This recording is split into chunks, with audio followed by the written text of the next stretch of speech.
There aren't enough police on the streets to combat the threat from Republican dissidents, according to the DUP's Jimmy Spratt.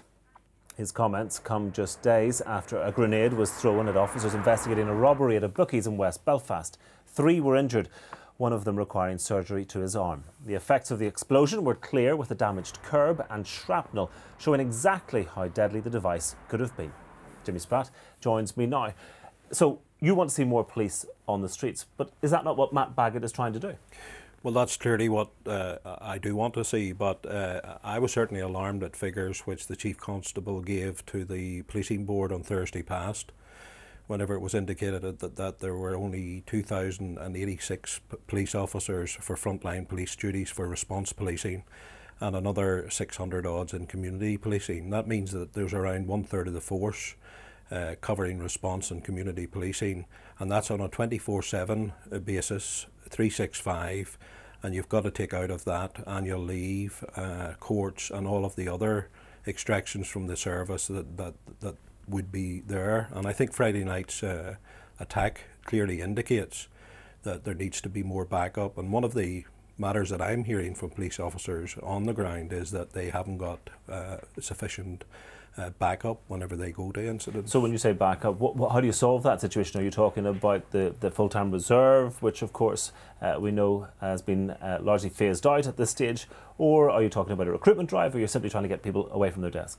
Well, I think it's getting police officers away from their desks, doing tasks that civilians could do, and that is something that the strategic review into policing has been trying to do, but at this minute in time, there's only some 400 police officers have been released, and I think given the very serious dissident threat and the very serious indications from the local commander in relation to Friday night's incident, that things will have to be done different today from what they were done on Friday, I think to me means that there needs to be additional police officers to actually give backup and to give cover to police officers who may be tied up for a period of time at serious incidents. Now, can the PSNI continue with its community policing drive in the context of police officers being under attacks such as the one we've seen in West Belfast?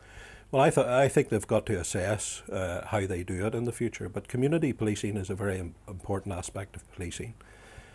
Community policing is something that's needed because that's where your contact is with the community, and community policing is always a good place to start in basics of policing.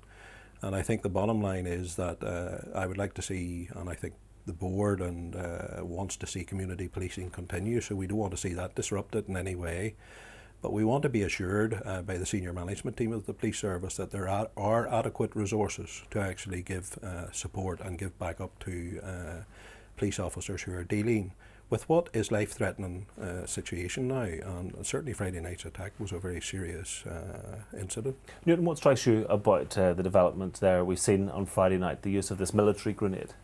Well, I know that the initial reports might have suggested that this was a random attack or a slightly harmless or amateurish attack, but the shrapnel that is spread right across both sides of the street into shops indicates that this really could have killed a large number of people. Although if the robbery was organised as an ambush, it's a little bit less ominous. At first, it looked as if there was the dissidents were simply able to summon up a grenade attack as soon as 3 police officers turned up in West Belfast. It seems it was a bit more organised than that. But I think what strikes you overall is it's another reminder that policing is the battleground the dissidents have picked on which to fight.